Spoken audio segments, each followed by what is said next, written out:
Racism is an ideology which observes the discrimination of people over their skin color, race, and caste. It is an ideology which suggests that there is a difference of competency between a white person and a non-white person.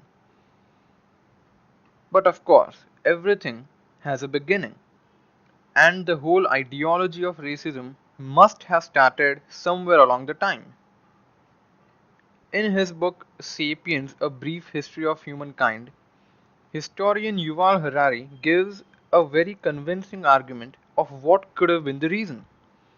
He suggests that a vicious circle was created in Northern America around somewhere in the 18th century. Over 6 million to 7 million slaves were imported from Africa to the New World.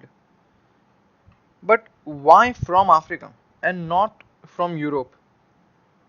Harari says that it depends on three factors. First of which is distance. Because it was much more expensive to bring slaves all the way from Europe, Africa was given the preference considering it was much closer. Second is in which Africa had an already existing slave trade market, while in Europe slavery was rare. And third and final factor is that American areas were very prone to diseases and African population were comparatively immune to such while Europeans were not so much immune.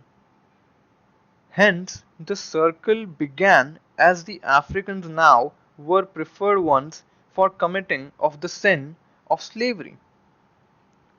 Years after Lincoln freed the slaves and laws against discrimination were brought, the community still considered the dark-skinned to be impure and uncultured, which is why black people didn't get the education they deserved and the jobs they desired, which is why they had to choose the work they didn't want in the first place and spiral down in the social hierarchy.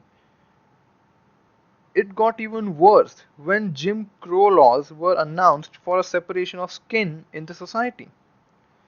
Hence, the vicious circle was now complete, and the wheel kept on spinning. Ever since we observed the Civil Rights Movement and the March of Washington, apartheid, all ending with negotiating the terms of a diplomatic solution after observing huge loss of life. 41 people were killed for fighting for the equal treatment during the civil rights movement. Martin Luther King was assassinated on April 4th, 1968. So let me ask you this. Why do we address the problem only after it has caused the maximum destruction?